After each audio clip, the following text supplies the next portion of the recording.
Hello everyone and welcome to the Switch into Plan B podcast. I'm Jumbo. And I'm Robin. And in this one we're reviewing the French Grand Prix, where it's another race win for Max Verstappen as Ferrari and Leclerc make yet more mistakes.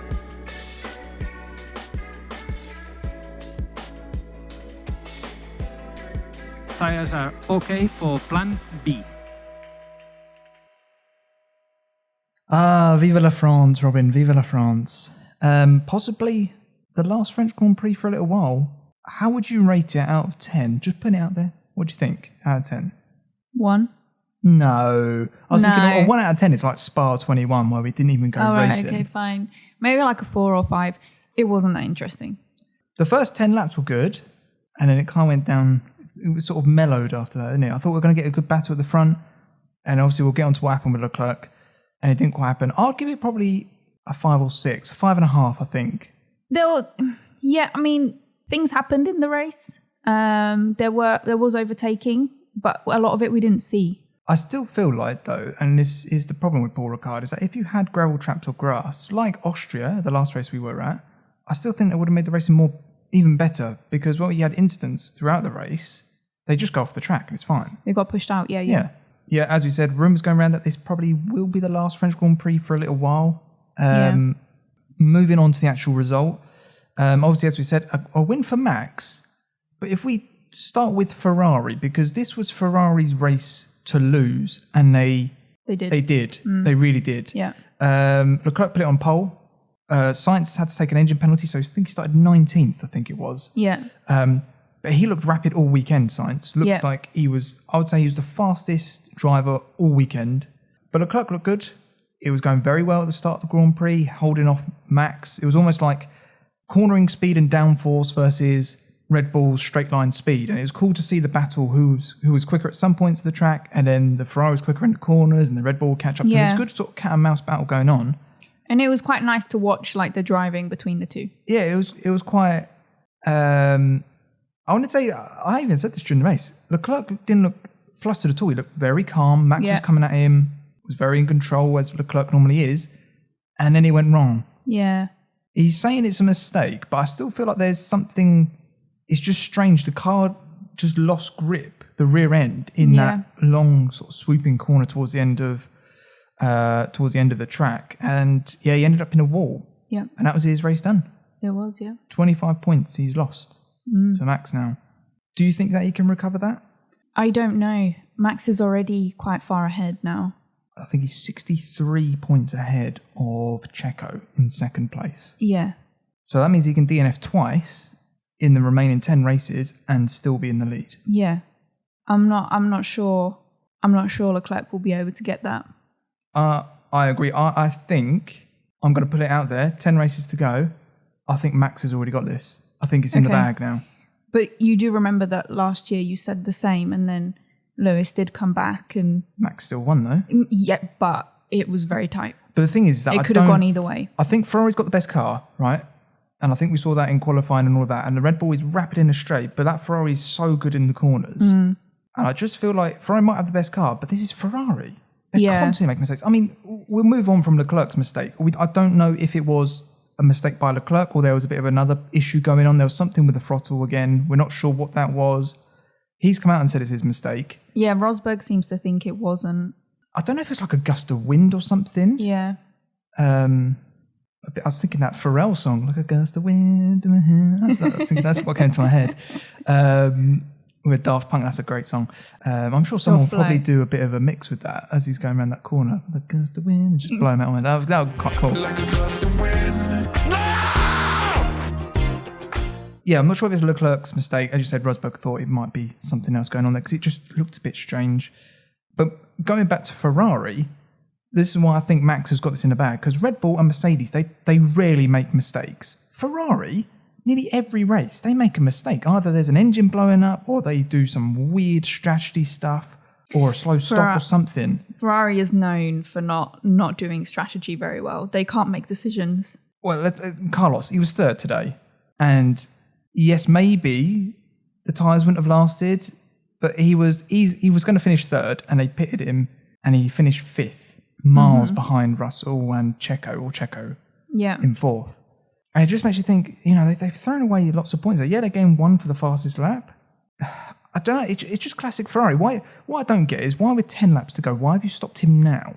I know. Why didn't you stop him earlier with 18 laps to go, and then he had more time to catch up? Because the difference in time was massive, because I think he finished like 16 seconds behind in the end, where he was actually like 34 seconds behind. Yeah, he was rapid. Yeah, but it's classic Ferrari and they're not being able to make decisions and then making decisions way too late. Yeah, they wanted him to pit whilst he was overtaking Perez. I know.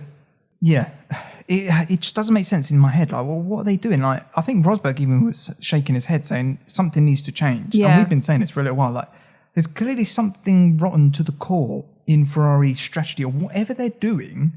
Someone's got to take the blame for it now, because how you've got the best car. We saw that this weekend. Is it's it like a fear of failure, so they don't want to make decisions? Because it is always like, but not doing something makes it worse. Yeah, but it's not even that. Not doing something is an action. Yeah. So if you're worrying about doing something, not doing something is actually doing something. Does that make sense? Yeah, but it's more like, even with their radio messages to the drivers, it's like they're not clear. It's almost like, we're not sure what we want, but these are the possibilities. They even said, I think it was earlier on to Leclerc, we're going to plan something. Let us know what you think. Plan B, because we looked at each other and went, yeah. I thought that was with Sainz, but yeah. No, Plan D. Plan D with Sainz, yeah. Let us know what you think. And it's like, yeah, okay, drivers should have a say in it, but at the same time, it's like, it's almost a bit too friendly in like they should know. Yeah, I agree with this. Not being funny, Leclerc and Sainz, they are just going to go and race as fast as they can, right? Yeah. The strategy should be going, look, and this is what they do at Mercedes, I'm pretty sure. They go, look, this is the right call. You come in now. Yeah. And they do. And when Lewis and the team haven't agreed with it, it tends to work out very badly. Look at Lando and McLaren at Russia. He was winning the race. Lando took the call when the team was saying, no, come in, and he didn't come in. Yeah, I mean, sometimes Lewis does stay out and says the tyres are fine, they feel good, and he does stay out a little bit longer. But I do think that the team behind do calculations and check and go, they're running simulations yes, it's all the okay. time. So it's like there's a bit of feedback, but ultimately the team should say, this is what we're doing. Yeah. And the drivers should trust that the teams know, because they've got all the information. I think the problem is now is that this has been going so long at Ferrari that I think both Carlos and Leclerc are now like, I don't trust you. Yeah. So I'm going to try and make a call. But as a driver, they don't have all the data. They don't have everyone else's times and deltas and what their tyre wear levels are like that. Because exactly. You can see, actually, maybe Carlos's tyres were starting to go in that last sector. And they were like, we're going to hit a cliff now and the tyres are going to die. So we've got to pull him in now. But what I was going to say is, even with Carlos, he stopped with the safety car, put the mediums on. I think it was like lap 19 or something. Yeah. Why? Any fan at that point goes, right, Carlos has got to do he's got to stop again. He can't make it to the end. Yeah. So even from that point, she said, look, we're going to plan bazillion Z, whatever they want to call it, right? And just be like, look, this is now a 2-stop race for you. Yeah, but that decision was a bit weird because he was making his way up the pack. Why would you put mediums on? Surely you'd need hards to try and... He started on the hards. Right, okay, so but he just pitted a bit too early. Yeah, but did they need to stop him? He would probably been leading the race, right? The pit stop was massive here. So slow that you don't want to stop twice. And that's where he picked up his penalty as well. Yeah. Oh, yeah, we didn't even get to that. The whole faff with that. So they panicked, didn't they? They just panicked. They panicked because of Leclerc crashing. Yeah, and it all just went out. Everything was so in control. They then panicked, and then I totally forgot that. Carlos then picks up a penalty for an unsafe release because I don't even know what was going on. The front jack went down, but the rear jack didn't go down. Then the rear jack did go down, and then he went. And then I think it was Albon, he basically cut up. Yeah, it was a Williams. But that could have been... I said last week, that pit lane is too tight. If they came together, they would have hit that McLaren mechanic. I was going to say, it was really close to the mechanic. Yeah. And that's because that pit lane's too bum-holy. It's too tight. Yeah. But yeah, no, it is... I don't understand how Ferrari fans can stay Ferrari fans. It must be so emotional. It's so frustrating. I think it's more frustrating. It's frustrating to the team, but also the people watching. But that Leclerc mistake, to me, is exactly the same as Vettel in 2018 or 2019 where he went off for the German Grand Prix, and that was his title gone at that point. Right. The momentum got away from him and it's just gone. I feel like that's exactly the same point we've got here today with Leclerc and Ferrari. I think they're both out. I think Max is so far ahead. Going back to Max, he drove so well. Well, moving on to Max, let's move on to Red Bull. Let's move on from Ferrari. But Max drove so well today. Yeah. And he is maturing to a level that I've said in previous pods is getting scary now. He's won 27 Grand Prix. Yeah. He's still young. He's 63 points ahead. He knew early that he didn't need to push. He was there in Leclerc's sort of DRS range, putting him under pressure, but never really like properly risked anything. Whereas because I he's feel like I've got loads of points here. Yeah. He doesn't need to do it. He's comfortable. And I think if he does win this year, which he probably will, or it's looking like he could, it kind of takes away the doubt of should he have won last year, because then it doesn't matter. He's managed to win one on his own. And so, I mean, he's worthy of a win, but like, you know, if there's any doubt on his championship win, then having two kind of just solidifies. Yeah, I totally agree that. I think some people think that maybe it was gifted to him. I can kind of see that last year, the championship. I think he deserved to win it.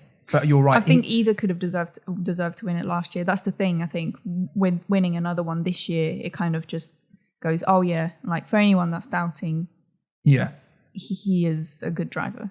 I totally agree that. I think that it depends on other teams. Like as I say, I think Ferrari's got the best car, but Red Bull are always thereabouts near the top. Yeah, Max is class, and I think I don't even think he's reached his peak yet. You look at Lewis. Lewis peaked probably.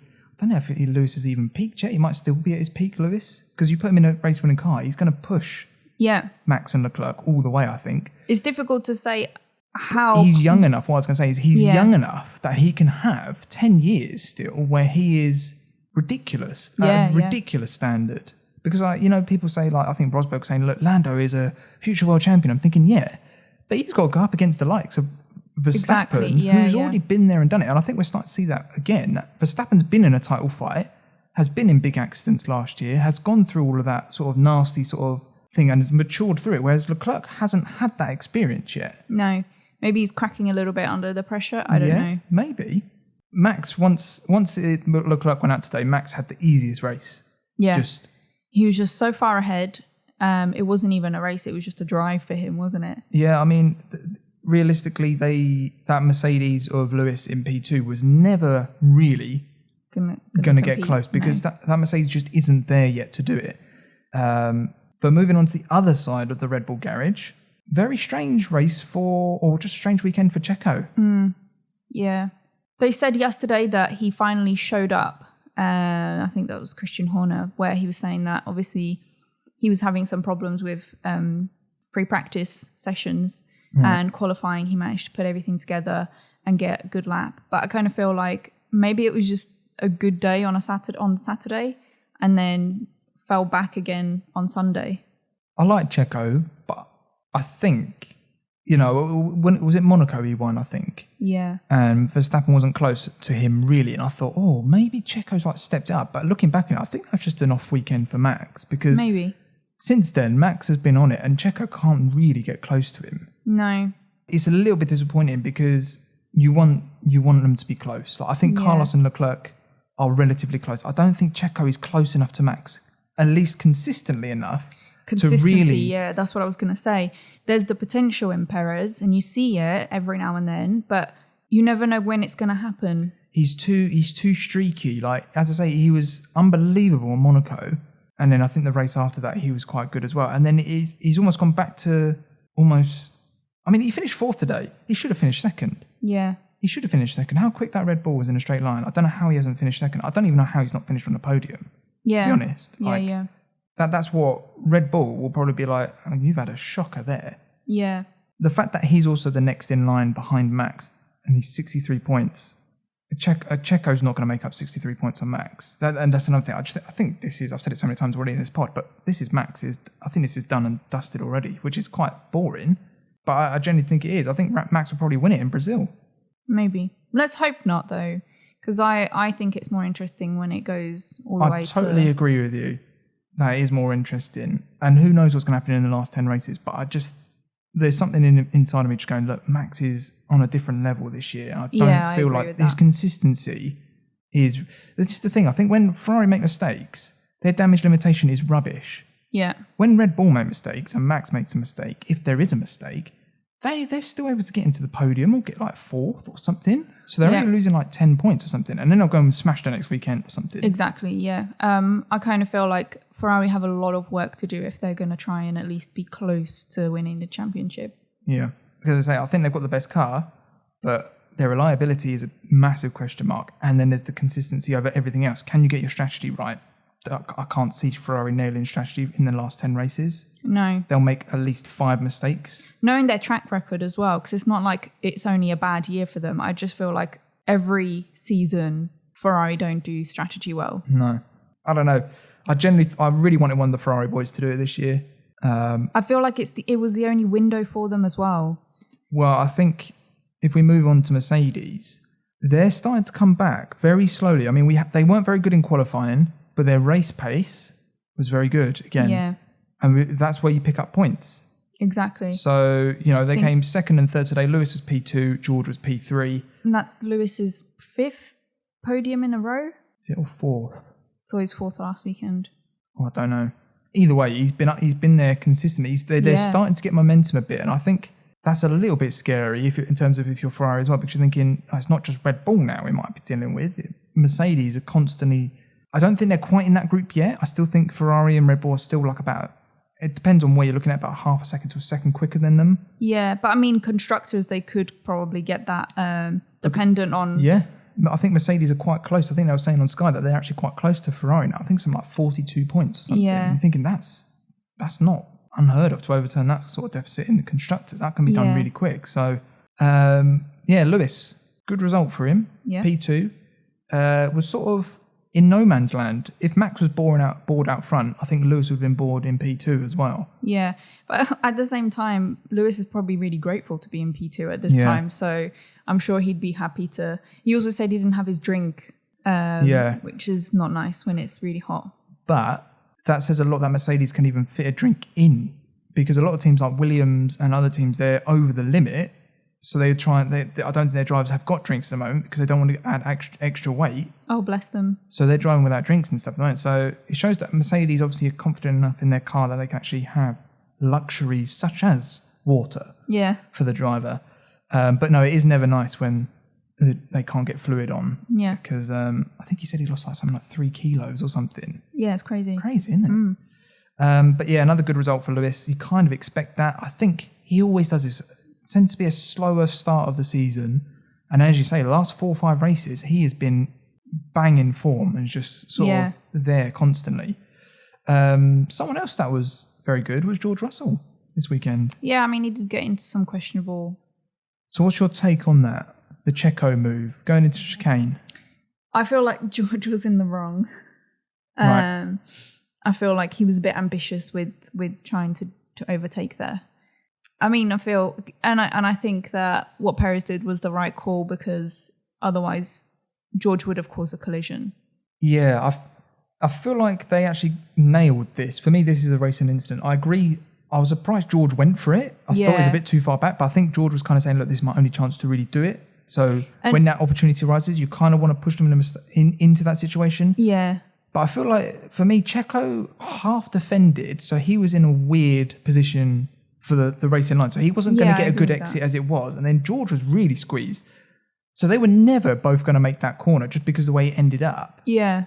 So I was a bit like, they're both almost as bad as each other, but here. But if Perez didn't go on to off track and it did cause a collision, would you not have said that it would have been... Yeah, they would have seen it I think as that's Russell's fault. Yeah, I exactly. think Russell keeps going, I had the right to the corner because my front wheel was towards his rear wheel. And I go, yes, but the angle you're coming in at that corner, you're both not going to make it. If that's Monaco, you don't even attempt that move. No, because there's runoff areas there. They're like, fine, I can just bail out of it. Yeah. Because if that wasn't a runoff area and there's gravel there and Checo went off into the gravel, Russell would have got a 5-second penalty. Exactly, yeah, that's what I was thinking. So Russell was kind of in the wrong for doing it. Yeah, but I think that it could have been avoided if Checo had put his car... If Checo had properly shut the door, then I don't even think Russell would even go for it. I think that's also why I think it is kind of a racing incident. Yeah, I see that as well. It was funny that seeing them afterwards reviewing it in the, what do you call that little room that they go in? Cool down room. Cool down room. They always mute the audio, and I think it's because they're swearing in there. But Maybe. At the same time, I guess it's family friendly, but I just want to hear it. Because Lewis was on the floor smiling when Russell was having a go at Checo, and I was thinking, I'm not sure if he's buying it, or I don't know what he said. Yeah. You know, I don't know if he's made a little joke about it, but Max seems like, do you see what I mean? Like, it all seemed like, you want to hear what they're saying. Exactly. But they never give it to us fully, do they? Come on, do you feel like that cool down room is a little bit awkward though? Like, they used to do it, and it used to be great. I don't even think the drivers swore that much when they used to do it. Okay. I don't know. They got rid of it, and then it's come back. I don't know I don't know why, but did they get rid of it because of COVID though? I don't know. I don't think the pandemic. I don't think the pandemic's got rid of the cool down room. Was it before that they got rid of it? Yeah, I think so. They didn't have it for a little while. I don't remember things. The other thing I was going to mention with George and Checo with the VSC. Now, I think this was weird because we cut to them during the VSC because obviously Zhou went out and everyone's like, it might be safety car. So, they'll wheel that way. VSC. George and Checo, it said VSC ending, okay? Yeah. And it looked like George and Checo were racing each other, and then they backed off. And the VSC sign was there for ages, like really long. And then they got all the way towards the end of the lap. And then George was just on it compared to Checo. Or like Checo was slowing down to meet the Delta and George was speeding up. And then he got past him. But it was the weirdest like sort of sequence of events. I was like, this is just strange. I think it's a little bit like, what's his name? Verstappen. The way Verstappen normally tries to be a bit sneaky, overtaking or going alongside the car to kind of push you, after a safety car sort of thing. It was a Verstappening, which is what I was saying that the W Series girl should have been doing, and she didn't. No, she didn't. So yeah, Russell is watching and going, I'm going to try that, and he did, and it worked. Just touching on the W Series, we watched it this weekend. Jamie Chadwick is just, it's not even funny. It's just a different level. She qualified third. She got a penalty. She got past one because one of the other drivers almost anti-stall or something. And then, I don't know, she's on a different level where I feel like, it sounds really mean to the other female drivers, but they almost don't fully understand that you need to get a good exit out of the corner. Right, yeah. Because they went into turn one and the driver that was in first was on pole, got the weirdest entry to the corner, and Jamie Chadwick almost took the better line and then was already passed, and he took like 2 corners and she was back in the lead, and then that was it. Yeah, that was the race. And I was thinking she needs to get in a different formula. She needs to get in Formula 3, Formula 2, something like that, just to push her, because I don't know, she just absolutely dominates that. She's 5 wins in a row. It's just, and it's good driving as well. It's not like she's better driver there. It's also she's doing really good driving. Yeah, but her standard is so, you can see it's just so far ahead of the rest of the field. I don't even think it's funny. I almost feel like it's a bit like men playing against boys or women playing against girls. Do you see what I mean? It's just like she's just like so much better than them. Yeah. I was just like, it's almost not fair that she's driving in it. She needs more of a challenge just to and I think the other drivers will probably appreciate her moving on so that someone else can win. Someone else can get the limelight. And I just feel like maybe they're almost like a little bit disheartened by it. I mean, they were celebrating because they got second and third, the drivers or whatever. And it's like, yeah, maybe because it's a podium, but like Chadwick's just, it's almost like second is first for them, if that makes sense. Yeah. Anyway, moving on from W Series, I think it's great. I really like the idea of it. It's getting women in the sport and it's cool to see. It's only half an hour watch as well, so it's not like masses of time. No, so if you have got a chance to watch it, because I feel like we're still right at the early stages of this. I think it's season 3, and I think that talent's going to get better and better. Yeah. But I do think Jamie Chadwick needs to move on because she's absolutely destroying it. I don't feel like it's that fair on the rest of the field. Moving on to the last bit before we do the race rundown, just Alpine and McLaren, the battle for 4th in the constructors is getting very good, I think. I think it's getting quite tight between those two teams. Would you agree? I know, they were like sandwiches. Yeah, they were, like Oreo sandwiches. What? Alpine sandwiches. Why did I say Oreo? Oreo. Ice cream sandwiches. They were like, they're either Oreos or they're sandwiches. They're not Oreo sandwiches. Oreo is a sandwich. Yeah, but then you don't say sandwich, do you? What about like a custard cream? That's a sandwich. That is a sandwich. Yeah, so I think it was Alonso, then Lando, then Ocon, then Ricciardo. Yeah. But the battle between Ricciardo and Ocon, that was quite good, going through the fast right-hander after the straight. That was good. I quite like this battle. I do feel like at the moment we've got Red Bull and Ferrari, or Ferrari and Red Bull at the top. Then you've got Mercedes in sort of the weird sort of no man's land. Then you've got the next group down is Alpine and McLaren. And then you've got the other 5 teams are battling out for the rest of the points. Yeah. And I feel like that's where it's at. Yeah, and that can change. The bottom 5 can change on any given weekend. Yeah. Some weeks Alfa Romeo are doing fine. Other weeks it's AlphaTauri. Sometimes Haas is great. We've even seen Williams every now and then getting quite good results. And you never know who is going to do well and when. It's quite interesting. I feel like that should really get a lot more airtime than it does. Yeah, I guess it's because they're at the bottom. They're not that interesting. Also not in points a lot of the time. But that is where most of the overtaking happens. It was even like Sainz coming through the field today, starting around the grid. We didn't see any of the overtakes, really. No, we didn't. I don't understand there was a battle going on at the front. Well, was it though? Like, you could see that Verstappen just wasn't really catching up. Every lap, it was probably about the same sort of offset. I know he still had DRS and it was nearly there, but I just feel like we missed a lot of the exciting part because they were just watching first and second. Yeah, I would probably agree with that. So hopefully we can get more footage going forward. We won't. We never do. But I would like to see more of that because I feel like the cars are closer there and you actually get to see most of the time, some good driving. Some of it not great. You know, Zhou and Mick came together. Yeah. That was a little bit clumsy. Yeah. Anyway, let's get onto that in the race rundown because we can go through that quickly there. So, Max Verstappen, P1, as we said. P2, Lewis Hamilton. P3, George Russell. Again, a good result for Mercedes. Checo in P4, not really on it this weekend, as we said. Carlos, good recovery from 19th on the grid to P5. But as we said, that could have been a P3. Got driver of the day, though. He did. 40% of the votes. Go on, Carlos. I would have voted for him as well. Love the man. Great man. P6, fellow Spaniard in Fernando Alonso. Again, I said Alpine were going to have a shocking race this weekend because home Grand Prix. But no, they had a great race. As we said, Lando P7, Ocon P8, Ricciardo P9. Lance Stroll, there you go, P10. Didn't expect that. No. Anything else to say about Stroll? No. Seb P11. Now, what I will say is that they were having a little bit of a battle towards the end.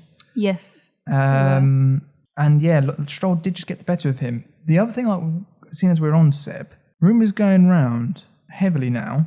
I didn't know this. I thought he had a 3-year contract, so I thought he was guaranteed for next year with Aston Martin. But rumours going around that Aston have offered him a contract he's yet to sign. Do you think that's because of the new owners and things? We talked about this last week, didn't we? Yeah, that's interesting. So my theory is that he might be questioning it. Yeah.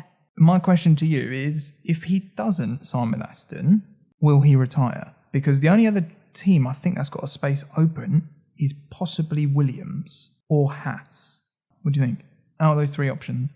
I don't know, because I'd want to say that obviously he'd want to stay, because it doesn't seem like he really is fed up with F1 just yet.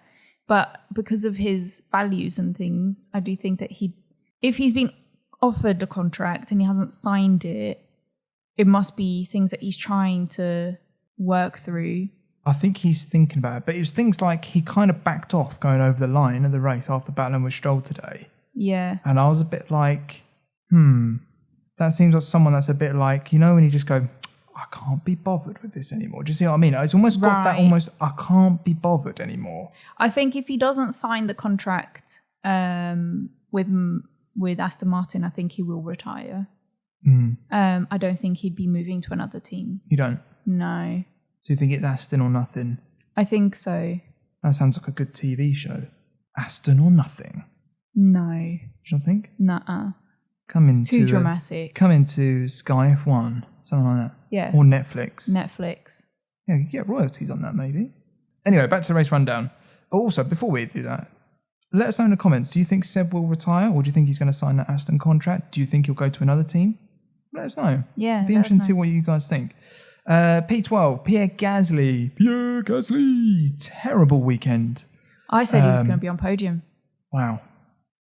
Yeah, that is just a terrible weekend. I think he qualified like 18th or 17th or something. It was really bad. Bad. Not too much better in the race. I think there was one shot where he got his mum and dad. They were shaking their head. Yeah, they were so unimpressed. I was thinking, oh no, the Gasleys are not happy. Terrible weekend, unfortunately, for Gazman. He doesn't quite look on it, does he, this season? We've said this before. He doesn't look on it. Tsunoda seems to be doing better this year than Gasly. It used to be the other way around. Yeah, I don't know. I think he's another one that almost similar to Seb. He's like, what am I doing here? Not that I think he wants to race, but it's almost like it's constantly just the same thing for him. Like there's no challenge for him, I don't think. Yeah, and the AlphaTauri just doesn't seem to be that great this year. It looked a bit better this weekend. They brought updates, but obviously not quick enough to be close to Alpine or McLaren, which is kind of where I think they might be aiming for. But it didn't really happen. P13, Alex Albon. Not bad in that Williams. I said that they'll both get points. That was probably way too optimistic for me, but P13. P14, Valtteri Bottas. Again, his form has dropped right off. Yeah. Right off. Terrible weekend again for him. I say terrible. I just don't think that he was up to the standard the way at the beginning of the season. P15, Mick Schumacher. Again, got in a bit of a tangle with... I don't think it was his fault. Actually, it wasn't his fault with Zhou. They also stopped early, which kind of ruined their race as well. So a bit of a tough weekend for Haas, unfortunately. P16, Zhou. 6 laps down. I think he actually retired in the end, but he's still classified here. As I say, got in a bit of a tangle with Mick and didn't look that quick all weekend, really, either. That Alfa Romeo didn't look good this weekend, did it? Latifi did not finish, or Dunf, as I like to say, as did K-Mag, Leclerc, and Tsunoda. In the race notes, it says Carlos Sainz got an additional point for the fastest lap, which we knew, and Zhou got a 5-second time penalty for causing a collision, but obviously that didn't really matter because he basically DNF'd anyway, so that is the race rundown done. Tires are okay for plan B. And now into questions. What questions have we got this week? So we've got one from Dexo. Hello, Dexo. It says, which driver has had the most fastest laps since the point for it was introduced? So I don't remember when that was actually introduced. It's got to be Lewis, though, isn't it? It wasn't that long ago that was introduced, I don't think. Yeah. I think altogether, without it being reintroduced, I think it's Schumacher. Yeah. But with the fastest points being reintroduced, I think it'd be Hamilton because he's second. I'm trying to think who else it might have been. I mean, Bottas isn't slow when he was at Mercedes, so he might have done it. But I feel like Lewis used to just pop up with the fastest lap towards the end of the Grand Prix all the time because that Mercedes used to be so fast compared to everything else. Yeah, I mean, I think in third is Kimi, as in overall many fastest laps with 46. And Lewis has 61. Where's Seb on that list? Do you have Seb there? Because that was the only other one I was thinking. Maybe Seb, when he was at Ferrari, was pretty quick. Verstappen might be half quick up. Seb's 5th on all-time fastest laps. Yeah. With 38. Right. So I think it will be Hamilton. It's surely it's got to be Hamilton. Yeah. I'm going to say Lewis. You going with Lewis? Yeah, I'm going with Lewis. And we'll find out next week when Dexo lets us know. But if you know, chuck it in the comments as well. Okay, so second question from Brad. Hello, Brad. Are crashes important for exciting races? There's no doubt that a crash adds drama to a race and can have huge impacts on the outcome. I think we've become very used to drivers simply dusting themselves off and walking away. But as we saw with Zhou at Silverstone, a crash can very quickly put a driver at serious risk despite all of the incredible safety components in the car. Brad then goes on to say that he thinks he could go the rest of the season without needing a crash and make a race an exciting one. So basically do we need crashes to make them exciting?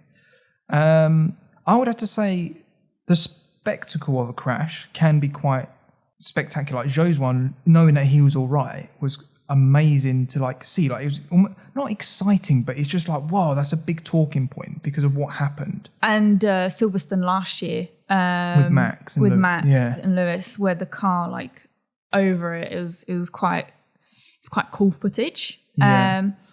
Most of the crashes are just like a car dropping it in the wall, though.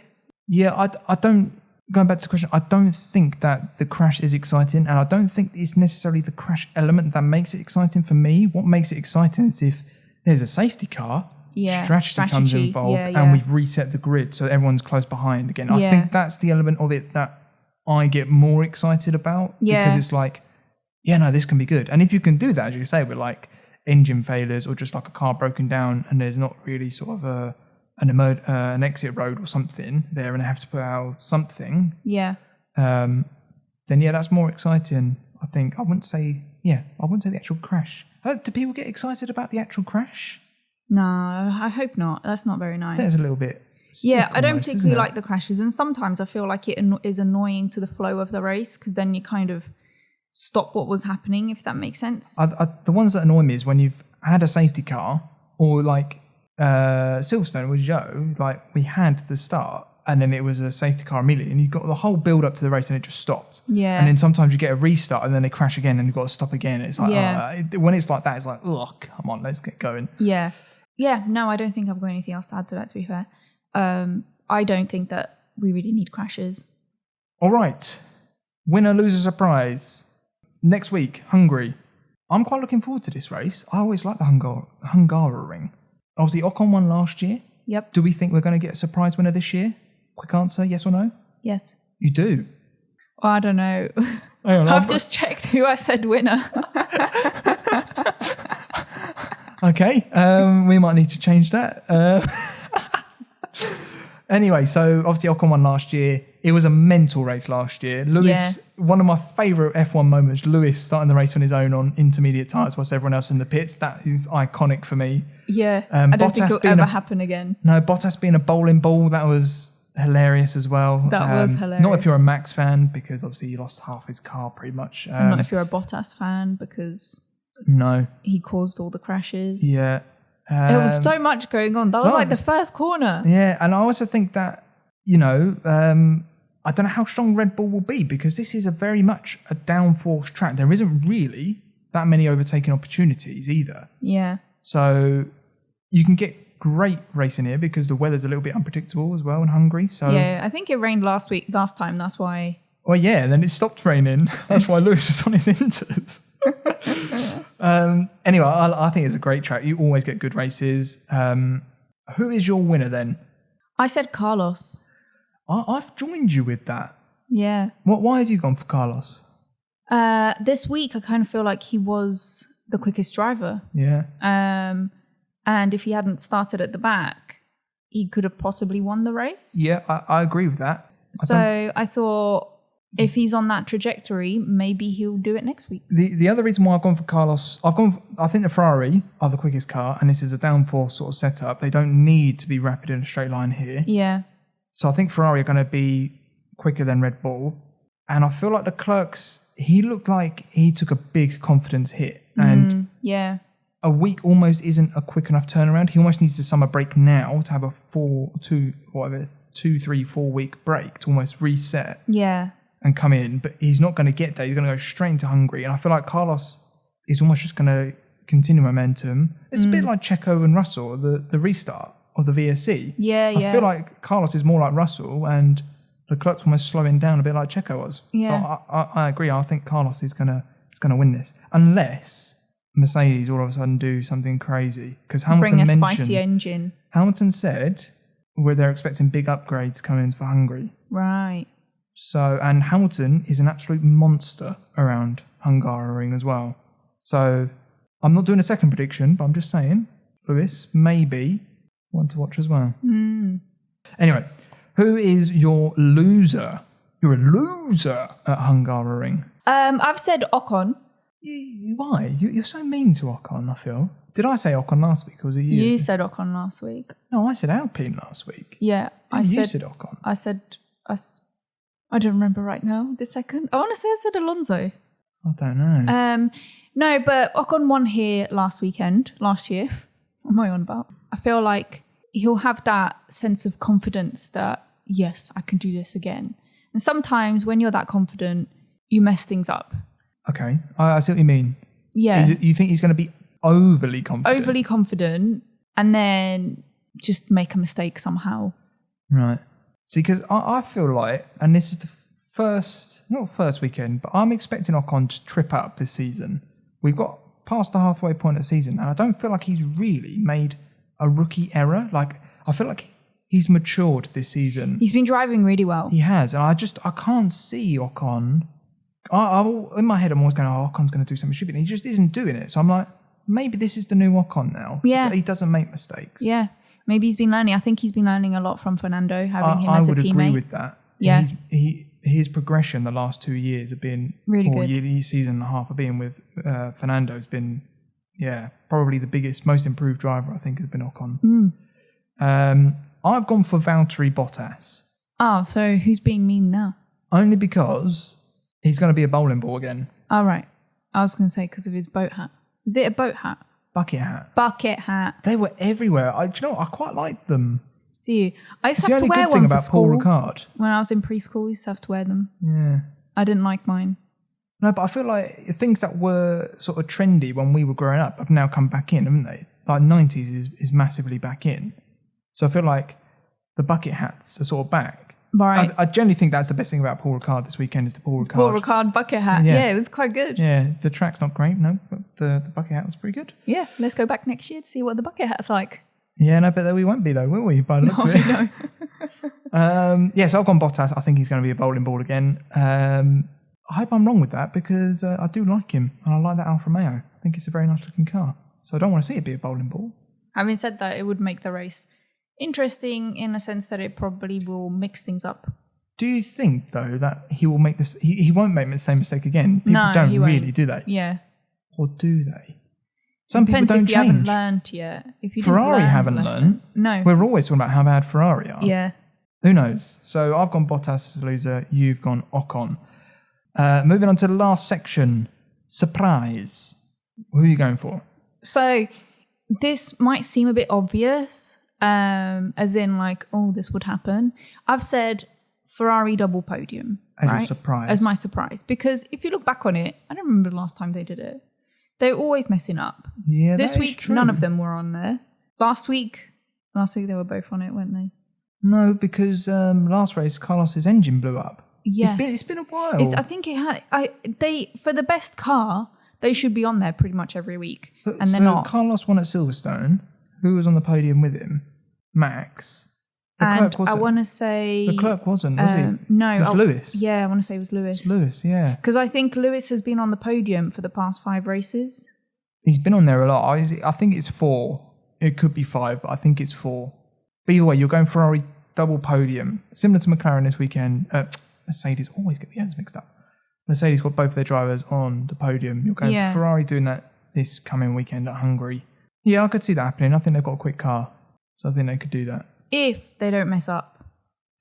And that's a big if. That is the biggest That's why if in I'll the be world. surprised if it happens. It's huge. Yeah. It's bigger than Italy, that if. It's massive. My surprise is also, it's very ambitious. I've gone Ricciardo getting a top 5. Ooh. I just feel like he was closer to Lando this weekend. He was, yeah. He knows that he's got that seat. I feel like he's starting to get used to the car, or the car is sort of coming back to him a little bit. I don't feel like it's the Ricciardo we know and love, but I feel like we might get glimpses of it. And if we get a little glimpse of it, I think he may get top 5. If, this is also a big if, Ferrari, well, it's not a big if, but Ferrari may mess it up somewhere and then, a top 5 is open, because if one of the top 3 teams make a mistake, a top 5 is open. Does that make sense? Yeah. So that is mine. Ricciardo, top 5, and your surprise is Ferrari double podium. Mm. All right, so I think we're done. Yay. Another podcast done.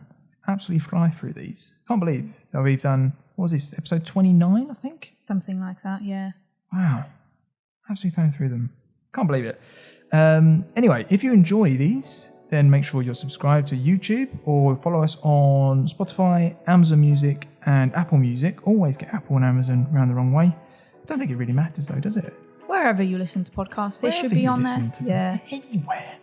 We're also on Instagram, although we are very close to getting community posts on YouTube. So we'll also be doing some posts on YouTube, hopefully, once we get that unlocked. I think we're a couple of subscribers away. So if you're listening to this and you want to get us to 100 subscribers, I think we then get the community post feed where we can chuck some questions on there and stuff like that for you. So, you know, we'll be able to do that in the near future for you guys. Obviously, Hungarian Grand Prix coming up. I'm looking forward to it. You looking forward to it? Yeah, it should be good. Should be good. All right. Have a good week, everyone. And we'll see you in next week's episode. See ya. Take care. Tires are okay for Plan B.